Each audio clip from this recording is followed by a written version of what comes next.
बिस्मिल्लाहिर्रहमानिर्रहीम। अस्सलाम वालेकुम नाज़रीन, मैं हूं राशिद याकूब खान। आप देख रहे हैं एक्सप्लोर कश्मीर। आज बात होगी कि आज़ाद कश्मीर के नौजवानों को कैसे एम्पावर किया जा सकता है और आज़ाद कश्मीर में जो बेरोज़गारी का इशू है इसको कैसे हल किया जा सकता है। इसके साथ साथ हम बात करेंगे कि जदीद ज़राअत से क्या कश्मीर का मुस्तकबिल तब्दील हो सकता है। आज पाकिस्तान का और कश्मीर का मुस्तकबिल हमारे साथ होगा और जो कश्मीर की और पाकिस्तान की यूथ है उनसे जानेंगे कि वो आज़ाद कश्मीर को कितना तरक्की याफ्ता देखना चाहते हैं, उनके जहन में क्या ख्यालात हैं, क्या आइडियाज़ हैं, इनसे बात करेंगे। मैं तारफ़ करवाए देता हूँ आमर फ़ारूक इबासी, ये नौजवान हैं, स्टूडेंट भी हैं, इनसे भी बात करेंगे। मारिया मेहताब जो बहुत ही मुतहर्रिक किरदार अदा करती हैं आज़ाद कश्मीर की तरक्की में अपने इलाके के हवाले से, और जो सोशल वर्क है इनका बड़ा बेमिसाल है। और उनके साथ तशरीफ़ रखती हैं लाइबा तारक, आपको भी खुश आमदेद। आपसे भी जानेंगे कि आपके जहन में क्या चल रहा है। और उनके साथ तशरीफ़ रखते हैं मोहम्मद इदरीस, आपको खुश आमदेद।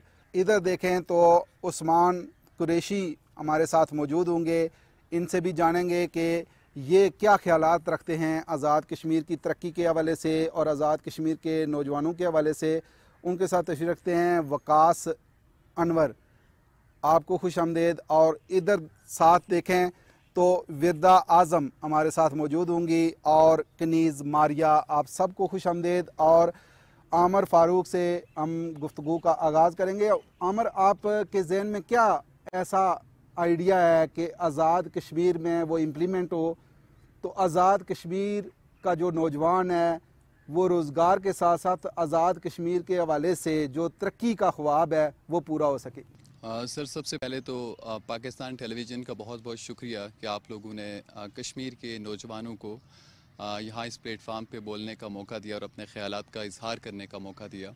आज़ाद कश्मीर के अंदर पूरे ख़िता पाकिस्तान में आज़ाद कश्मीर को देखा जाए तो सबसे ज़्यादा लिटरेसी रेट है, यानी कि सबसे ज़्यादा पढ़े लिखे लोगों का जो तनासब है, ख़्वानदगी का तनासब है, वो आज़ाद कश्मीर के अंदर है। और उसके मुकाबले में जॉब अपॉर्चुनिटीज़ पे बात की जाए तो आज़ाद कश्मीर में जॉब अपॉर्चुनिटीज़ वो जो हैं वो ना होने के बराबर हैं। आज़ाद कश्मीर में कोई ऐसी इंडस्ट्री नहीं है, कोई सियाहत पे ऐसा काम नहीं किया गया हुकूमतों की जानिब से, जो कि आज़ाद कश्मीर सियाहत के हवाले से सियाहत की जन्नत कहा जाए तो गलत नहीं है। आज़ाद कश्मीर में अगर सियाहत पे ही काम किया जाए तो पूरे आज़ाद कश्मीर की जो मईशत है वो चलाई जा सकती है। चूँकि कश्मीर एक हसास मामला है कश्मीर का, और कश्मीर ख़ित्ता कश्मीर में रियासत पाकिस्तान को भी चाहिए कि खैर ख्वाह इंतज़ाम करे आज़ाद कश्मीर के नौजवानों के वहाँ पर जो रोज़गार के मौक़े हैं उन पर काम करने की अशद ज़रूरत है, ताकि ये एहसास महरूमी है जो कश्मीर में और नौजवान जो बेरोज़गार हैं ताकि उसको ख़त्म किया जा सके। और जितना हो सके आज़ाद कश्मीर में आप लोकल इंडस्ट्रीज़ लगा सकते हैं, हैवी इंडस्ट्रीज़ लगा सकते हैं, और वहाँ पर ज़्यादा से ज़्यादा नौजवानों को इंगेज किया जा सकता है। जो कश्मीरी नौजवान कराची में, लाहौर में, पाकिस्तान के बेशतर सूबों में और पूरी दुनिया के अंदर जाकर पाकिस्तान का नाम रोशन करते हैं, तो आपको सबसे पहले उनको इंगेज करना चाहिए आज़ाद कश्मीर के अंदर।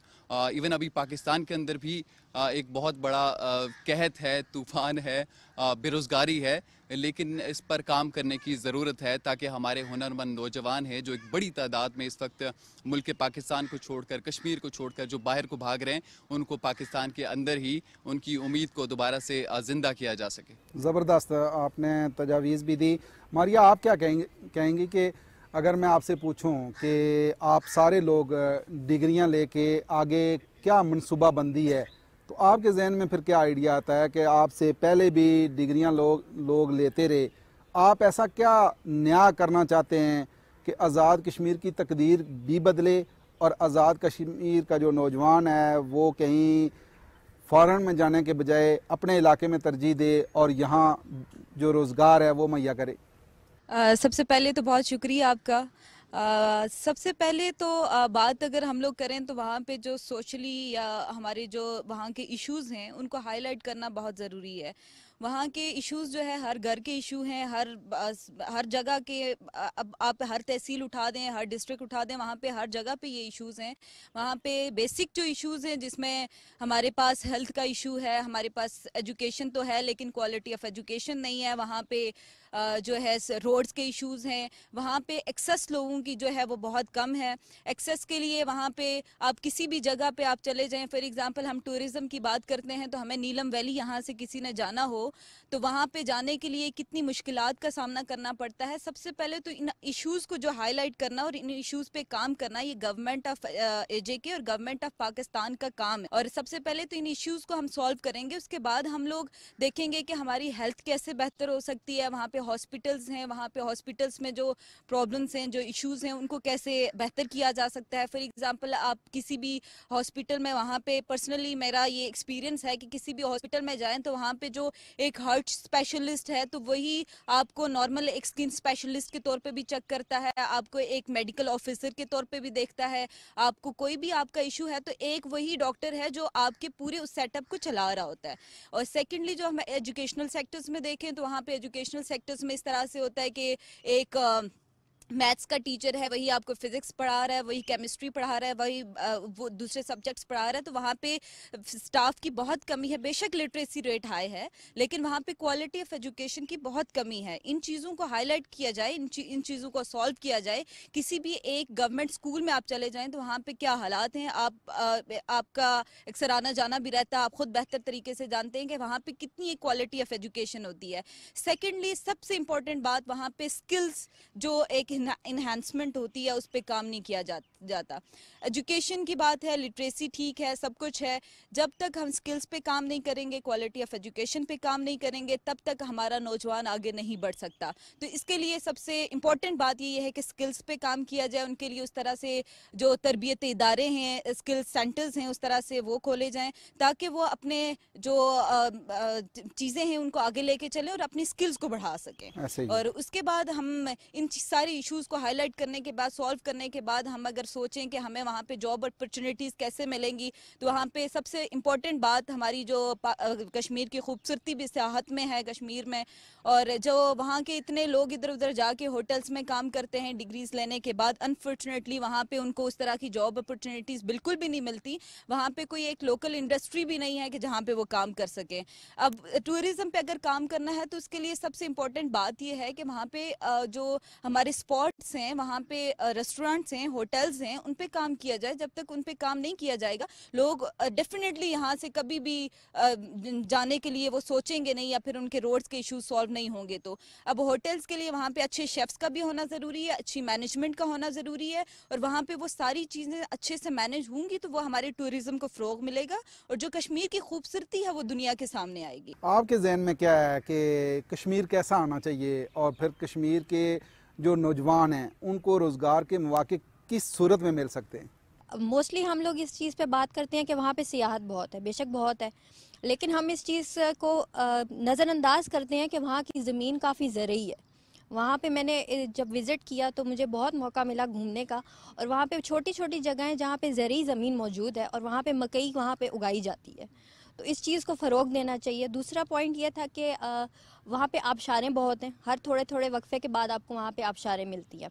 जहाँ पे बिजली का मसला वहाँ पे मौजूद है, तो आप ये हो सकता है कि वहाँ पे टरबाइंस को यूज़ किया जाए, वहाँ से उनके ओरिजिनल पानी से बिजली जनरेट करके उनको प्रोवाइड की जाए। आप क्या कहते हैं कि क्या समझते हैं, जिस तरह ज़राअत की लाइबा ने बात की, लेकिन ज़राअत उस तरीके से कश्मीर के अंदर होती हुई नज़र नहीं आ रही है। आप समझते नहीं हैं कि आज़ाद कश्मीर में अगर इस तरफ तवज्जो दी जाए, ज़राअत पे तवज्जो दी जाए, बागबानी पे तवज्जो दी जाए, तो वहाँ सब्ज़ियाँ और फल फ्रूट अपना हो सकता है, और कश्मीर का जो फल फ्रूट है यकीनन वो पूरी दुनिया में एक अपना मुकाम भी रखता है। जो ज़राअत हैं, फार्मर्स हैं, उनको एम्पावर करें, उनको पैकेजेस दें, तो वो इस लेवल पे उसको इंडस्ट्रियल लेवल पे लेके जा सकते हैं कि वो वहाँ के फल फ्रूट्स को एक्सपोर्ट कर सकें। अपार्ट फ्राम दिस, जो स्टूडेंट्स की बात है, कश्मीर और गिलगित बल्तिस्तान के स्टूडेंट्स की बात है, उसमें मेरे ख्याल में पोटेंशियल ज़राअत से ज़्यादा अगर वो स्टूडेंट्स एम्पावर हों, टेक के रिलेटेड एजुकेशन रखें तो, और उसके अलावा वो इंटर्नशिप्स वगैरह करें अपने डिग्री के रिलेटेड, और उस फील्ड में आप आगे जाते हो तो उसमें आपको ज़्यादा एम्पावर करने की ज़रूरत है। स्टेट भी आपको अपॉर्चुनिटीज़ देता है और क्योंकि वो आपकी डायरेक्शन क्लियर होती है। जब आपका गोल क्लियर है तो आप उस डायरेक्शन में आप अपने आप को मनवा सकते हैं। लेकिन जिस तरह गिलगित बल्तिस्तान में टूरिज़म को, सियाहत को बहुत ज़्यादा फ़रोग मिला है, आप समझते नहीं हैं कि वही आइडिया अगर इम्प्लीमेंट आज़ाद कश्मीर में किया जाए तो ज़्यादा तरक्की हो सकती है? बिल्कुल यही बात मैं कहने वाला था कि वहाँ पे इंफ्रास्ट्रक्चर को थोड़ा बेहतर किया गया है और इंटरनेशनल लेवल पे उसको प्रमोट किया गया है। तो द सेम वे हमें कल्चर और इंफ्रास्ट्रक्चर को बेहतर करने की ज़रूरत है कश्मीर में। तो मेरे ख्याल में जितना पोटेंशियल गिलगित बल्तिस्तान में उतना पोटेंशियल कश्मीर में भी है, बट उसको मार्केट करना आप कह सकते हैं या उसको इंटरनेशनल लेवल पे प्रमोट करने की बात है। तो मैं स्पेशली कमेंट करूंगा या सजेशन दूंगा हमारे कश्मीर के यूथ के लिए कि वो कैसे टूरिज़्म को प्रमोट कर सकते हैं। जैसे हमारे वहाँ पे स्पेशल हमारी एसोसिएशन है यूथ की, वो वॉलंटियरली उन्होंने जैसे फ़ोटोग्राफर्स एसोसिएशन हैं, यूट्यूबर्स हैं, उन्होंने बहुत एफर्ट की है कि लोकल जो ब्यूटी है उसको इंटरनेशनल लेवल पे प्रमोट करने की। और उसकी वजह से अब गवर्नमेंट भी तवज्जो देने लगी कि भाई आप इंफ्रास्ट्रक्चर बेहतर करेंगे तो और भी चीज़ें हो सकती हैं। इसके अलावा वहाँ पे इश्यूज़ हो सकते हैं मास टूरिज़म के हवाले से, तो उसको मैनेज करना फिर आपको गवर्नमेंट की ज़िम्मेदारी उससे ज़्यादा होती है। तो यूथ के लिए यही है कि जितना अपने इलाके को प्रमोट करें, एफर्ट लगाएं और इंटरनेशनली आप उसको रिप्रेजेंट कर सकें। क्या कहेंगे कि आज़ाद कश्मीर की तकदीर बदलने में यूथ ही है जो किरदार अदा कर सकती है? यूथ में पोटेंशियल है और यूथ जो है वो चीज़ों को समझ रही है, लेकिन अभी जो हमारे चाहे वो किसी भी तबके से हों, चाहे वो सियासतदान हों, चाहे वो हमारे उलमा इकराम हों, उनको जो है वो यूथ को लेके आगे चलना होगा। और जहाँ पे आपने स्पेसिफिकली आज़ाद कश्मीर की बात की तो देखें टूरिज़म भी है, पाकिस्तान का कोई भी इलाका हो टूरिज़म वहाँ पे है, डाइवर्स है पाकिस्तान, चाहे वो गिलगित बल्तिस्तान हो, चाहे वो KP के हो, सिंध हो, टूरिज़म तो पाकिस्तान में हर जगह पे है। लेकिन जब तक आप जो मसाइल हैं, इलाकाई मसाइल हैं, नज़रियाती मसाइल हैं, जब तक आप उनका हल नहीं निकालेंगे, देर पा कोई भी आपका इस तरह की चीज़ कारगर नहीं हो सकती। हालात वहाँ पे आप इस तरह से नहीं हो सकते जिस तरह का हमें खुशहाल पाकिस्तान चाहते हैं। बिल्कुल सही है। वकास, ये जो सारे मसाइल उस्मान बता रहे हैं, अगर इन सारे मसाइल का हल सियासतदानों के पास नहीं है तो जो नौजवान है वो सिर्फ मायूस होकर बैठ जाएगा, या नौजवानों की भी कोई ज़िम्मेदारी बनती है कि वो कोई मनसूबा दें? तो हमारा बेसिक इशू जो है वो तालीम का इशू है। तालीम का इशू बेसिक इशू है। तालीम अगर हमारे पास होगी तो हम सब मसाइल का हल कर सकेंगे। तालीम का ये इशू है कि आप मेरे साथ बैकवर्ड एरिया में चलें, शो करें। मैं आपको बताता हूँ हमारे बैकवर्ड एरिया में ऐसे स्कूल मौजूद हैं कि जहाँ के बच्चों को ये पता ही नहीं है, उनका डिसिप्लिन भी नहीं है। जब हमारे पास टेक्निकल जितने भी हमारे पास इदारे नहीं होंगे, चाहे वो रिसर्च सेंटर हैं, जब हमारी बच्चों के पास टेक्निकल तालीम नहीं होगी तो वो फिर कुछ नहीं कर सकते। उनको सिर्फ एक ही माइंड वॉश किया जाता है कि आपने पढ़ना है, आपने डिग्री हासिल करनी है और आपने जॉब करनी है, लेकिन उनको टेक्निकली ट्रेन नहीं किया जाता, जो हमारा सबसे बेसिक मसला है। वर्दा, आपकी तरफ मैं आऊँगा कि आप क्या कहती हैं कि आज़ाद कश्मीर को जन्नत नज़ीर बनाने के लिए क्या किरदार अदा किया जा सकता है? आपके जहन में क्या आइडिया है? जो भी गवर्नमेंट हो उसको चाहिए सबसे पहले कि वो यूथ के कंसर्न्स जो हैं उनको एड्रेस करें। सेकेंडली, अगर हम हम गवर्नमेंट को ब्लेम नहीं कर सकते, क्योंकि आगे जो चैलेंजेस हैं उनसे पहले जो बैकग्राउंड में जो क्राइसिस हैं हमें उनको भी एड्रेस करने की ज़रूरत है। तो जो हमारी यूथ है ना, उसके पास कोई डायरेक्शन नहीं है। लाइक वो डिग्रीज करके उनको पता नहीं है कि उन्होंने अगर इंजीनियरिंग में डिग्री की है तो उन्होंने आगे कहाँ जाना है। हमारी जो यूथ है उनको वो लैक करते हैं स्किल्स, वो सॉफ्ट स्किल्स हैं या हार्ड स्किल्स हैं। अगर आज़ाद कश्मीर की मैं बात आपसे पूछूं कि फौरी तौर पे वहाँ क्या करना चाहिए कि आज़ाद कश्मीर में बेरोज़गारी ख़त्म हो और नौजवानों को रोज़गार मिले? सबसे पहले तो हम देखें तो एजुकेशनल डिस्पैरिटीज़ जो हैं उसको हमें जो भी चैलेंजेस हैं उनको एड्रेस करना चाहिए, ठीक है। और उसके बाद उनके इंफ्रास्ट्रक्चर डेवलपमेंट, जैसे सब ने अभी बात की कि वो एक जन्नत नज़ीर इलाका है, तो जन्नत नज़ीर इलाका है तो ऑब्वियसली उस जन्नत नज़ीर इलाके को दिखाने के लिए या उसको आपको एक प्रेजेंटेबल करने के लिए या बाकी ग्लोबली आप देखा जाए तो उसको अट्रैक्ट करने के लिए जितनी भी उनकी अटेंशन है उसको, तो ऑब्वियसली उस इलाके को इस किस्म का बनाकर पेश करना चाहिए, मतलब इस तरह से प्रेजेंटेबल करना चाहिए ताकि मतलब वहाँ से ग्लोबली जो हम देखा जाए इंटरनेशनली कस्ट जो भी हैं मतलब अट्रैक्ट कर सकें। तो जब वो होगा तो ऑब्वियसली इंफ्रास्ट्रक्चर वहाँ पर फाइनेंशियल क्राइसिस जो है वो भी रिजॉल्व होंगे, इंफ्रास्ट्रक्चर डेवलपमेंट जो है वो होगी। जब वो होगी तो ऑब्वियसली फिर अपॉर्चुनिटीज़ यूथ के लिए भी होंगी, क्योंकि एजुकेशनली जब अभी सबने हमने ये इस बात में डिस्कस किया है कि जो यूथ है ना कश्मीर की, उसका जो एजुकेशन में है वो सबसे मतलब उसका हाई रेट है। तो वो हाई रेट होने का फ़ायदा तभी होगा जब वो अपने जो एरिया है उसमें वो उस हाई रेट को जो है वो इम्प्लीमेंट करेंगे। जब अगर आप वहाँ से यहाँ से कहीं से भी तालीम हासिल करके या एजुकेशन स्किल्स भी लेकर आप बाहर कहीं जाकर उन स्किल्स को जो है वो कर रहे हैं, तो वो हम लोग अपने इलाके के लिए कुछ नहीं कर सकते। फिर इसलिए ज़रूरी है कि आप जो भी जहाँ से भी हासिल करें हैं, जितना भी आपका है उसको अपने एरिया में अपने एजुकेशन जो है वो जितनी भी है वहाँ पर इम्प्लीमेंट की जाए, ताकि वहाँ पे जो फिर आगे जो है वो इलाके को आगे से आगे बढ़ाया जा सके। सही है। लेकिन आमिर साहब, आप क्या कहते हो कि जो आप देख रहे हैं या जो लोग जाते हैं सियाहत के हवाले से आज़ाद कश्मीर का विज़िट करते हैं, तो वहाँ उनको वहाँ की खुराक नहीं मिलती, जो कश्मीर का कल्चर है वो नहीं मिलता है। कितना ज़रूरी है कि ज़राअत पे उस तरीके से तवज्जो दी जाए कि वहाँ देसी खाने मिलें, और जो कश्मीर का हकीकी नक्शा ज़हनों में आता है, एक सिंध से बंदा चलता है, कोयटा से चलता है, KPK से चलता है, तो उसके जहन में आता है कि मैं कश्मीर जा रहा हूँ, लेकिन कश्मीर की खुराक अगर ना मिलती हो तो कितनी मायूसी होती है। कितना ज़रूरी है कि इस पे काम किया जाए, और यूथ इस पे आप क्या समझते हैं कि नौजवानों का क्या किरदार अदा हो सकता है? खल अब्बासिया से मेरा ताल्लुक़ है, बाग आज़ाद कश्मीर में, और वहाँ पर हमारी सड़क का मतलब कि पिछले 7 सालों से शदीद तरीन फुकदान है। तो आपने अगर वहाँ पर नौजवानों को रोके रखेंगे, वहाँ पर बुनियादी सहूलतें मैसर करेंगे, वहाँ पर सियाहत पे काम करेंगे, तो यकीनन वहाँ पर नौजवान रुकेंगे, वहाँ के लोग रुकेंगे वहाँ पर, और आपको अपनी रिवायत, अपना कल्चर भी दिखाएंगे, अपने खाने भी खिलाएंगे, आपकी मेहमान नवाजी भी करेंगे। उसके लिए आपको वहाँ के लोगों को, अपने देहातों को मॉडर्न करने की ज़रूरत है, वहाँ वो फैसिलिटीज़ देने की ज़रूरत है ताकि वहाँ के लोगों को वहीं पर रोका जा सके। तो ये आई थिंक बुनियादी चीज़ है जिस पे काम करने की ज़रूरत है। ताकि उसके बाद मैं बात करूँगा सियाहत के हवाले से दोबारा कि आज़ाद कश्मीर में जहाँ हुकूमत से शिकवे तो चलो बहुत हो गए, लेकिन वहाँ पर जो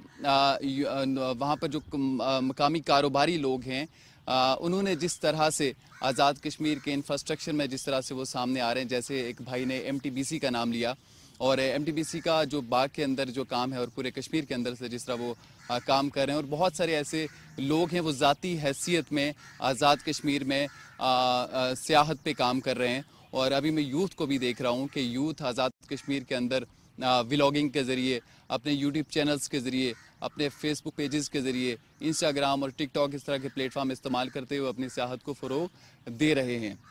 और ये शऊर मैं देख रहा हूँ कि यूथ में दिन ब दिन इजाफा इसका हो रहा है, और हम कश्मीर का जो एक पॉजिटिव इमेज है और कश्मीर की जो खूबसूरती है उसको दिखाने में किसी हद तक कामयाब हो रहे हैं। चूँकि नौजवान जो डिजिटल मीडिया जो है, हमारे सोशल प्लेटफार्म हैं, उनका इस्तेमाल कर रहा है, और आइंदा आने वाले दिनों में हम मायूस बिल्कुल भी नहीं हैं, मायूसी वाली बात नहीं करनी चाहिए, लेकिन ज़रूर हमारी उम्मीदें वाबस्ता हैं कि जो आने वाला सोशल मीडिया का जो इनकलाब है वो ज़रूर कश्मीर की तरक्की में भी एक कलीदी किरदार अदा करेगा। सही है, और अगर नौजवानों की यही डायरेक्शन रही तो यकीनन ज़बरदस्त किरदार अदा होगा। क्या कहेंगी मारिया कि अगर मैं दीरकोट के इलाके की बात करूं कि वहाँ कितना आप देखें कि अच्छा सेब हो सकता है, ज़राअत भी बड़ा काम वहाँ होता है। मिलोट में हम खुद विज़िट करके आए थे कि अच्छी वहाँ फसलें हमने देखी हैं। बाकी जो बाग है या दूसरे इलाके हैं, लीपा है, नीलम वैली है, मीरपुर के इलाके हैं, वहाँ तो भी तो ज़राअत हो सकती है, और जदीद ज़राअत अगर की जाए तो आप समझती नहीं है कि आज़ाद कश्मीर की तकदीर ही बदल सकती है? एग्जैक्टली यही पॉइंट मैं रेस करना चाह रही थी कि ज़राअत बहुत बड़ा रोल प्ले करती है इसमें। हमारी पूंछ डिवीजन वाली साइड पे देख लें, मीरपुर देख लें, मुजफ्फराबाद वाली साइड पे देख लें, ज़राअत पे काफ़ी हद तक काम हो रहा है, लेकिन अनफॉर्चुनेटली वहाँ पे जो लोग काम करते हैं, फार्मर्स काम करते हैं, उनको उस तरह से सर्टिफाइड सीड प्रोवाइड नहीं की जाती, उनको जदीद जो टेक्निक्स हैं उनसे मांग नहीं कराया जाता, उनको जो मज़ीद जो एडवांस तरीके हैं, जैसे हमारे जो जदीद ज़राअत के जदीद तरीके हैं उनसे हम मांग नहीं कराया जाता, जिसकी वजह से वो ज़राअत में लैग करते हैं। इसके बाद जो वहाँ पे जापानीज़ फल का आपने सुना होगा कि सेब है, खुबानी है, इस तरह के वहाँ पे ये पैदावार बहुत हद तक आगे जाती है और बहुत ज़्यादा पैदावार है इसकी। इसको आगे बढ़ाने के लिए भी यही इकदामात ज़रूरी हैं कि वहाँ के जो किसान हैं उनको प्रॉपर ट्रेनिंग्स के साथ साथ उनको बाकायदा जो सर्टिफाइड सीड है, उनके ज़राअत से रिलेटेड जितनी उनकी ज़रूरियात हैं, उनकी ट्रेनिंग्स हैं, उन पे पूरा किया जाए। मैं अपनी तहसील दिरकोट की बात करूं, बेसिकली मैं खुद तहसील दिरकोट से हूं, तो वहाँ पे जो इसी पे बात करेंगे कि ज़राअत में जैसे 5 से 6 करोड़ रुपए की सालाना जो शहद होता है वो वहाँ पे उसकी पैदावार है। तो उसमें हमारी यूथ भी काम कर रही है, उस पर हमारी जो हाउस होल्ड जो ख़वातीन हैं वो भी काम कर रही हैं।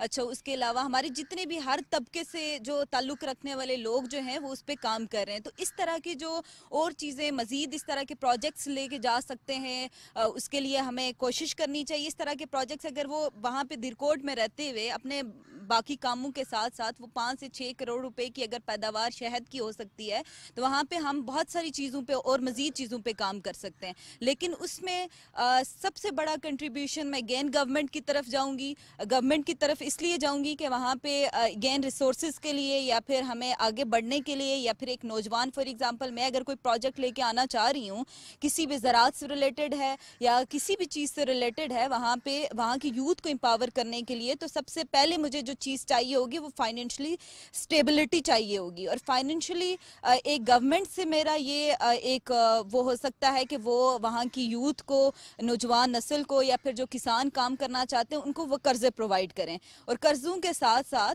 उनको जो एम्पावर करें, उनको बिजनेस की तरफ लेके तो जाए ना, कि वहाँ की अगर बिजनेस को या फिर वहाँ की इकॉनमी को आगे लेके जाना चाह रहे हैं तो उसके लिए गवर्नमेंट की कंट्रीब्यूशंस भी उतनी ही ज़रूरी हैं जितनी एक नौजवान की ज़रूरी है। गवर्नमेंट की कंट्रीब्यूशंस में सबसे बड़ी कंट्रीब्यूशन वो फाइनेंशियली एड प्रोवाइड करना है। तो इसलिए मैं ज़राअत के हवाले से वही बात आती है कि वो तकदीर बदल सकती है, लेकिन तकदीर बदलने के लिए भी हमें इन सारी रिसोर्सेज का होना ज़रूरी है। बहुत शुक्रिया आप सबका, आपने टाइम दिया। जी नाज़रीन, प्रोग्राम आपने देखा और सिर्फ ज़रूरत इस अमर की है कि आज़ाद कश्मीर के नौजवानों को जब तक शामिल नहीं किया जाएगा ज़राअत के हवाले से, सियाहत के हवाले से, उस वक्त तक आज़ाद कश्मीर की ना तकदीर बदल सकती है और ना बेरोज़गारी कम हो सकती है। आज़ाद कश्मीर के नौजवान उठ खड़े होंगे, हुकूमत का साथ देंगे, बजाय इसके कि हुकूमत पे तनकीद करते फिरें। ये कोई मनसूबा ऐसा सामने लाएंगे जिस पे हुकूमत इनको सहूलतें प्रोवाइड करेगी, तो तब जाके आज़ाद कश्मीर की तकदीर भी बदल सकती है। और आज़ाद कश्मीर जो सियाहत के हवाले से जन्नत नज़ीर वादियाँ के हवाले से पहचाना जाता है, वो और ज़्यादा खूबसूरत भी हो सकता है, जिसको पाकिस्तान और दुनिया भर के लोग देखने भी जा सकते हैं। इसी के साथ ही राशिद याकूब खान को दीजिए इजाज़त। अल्लाह ने के बाद।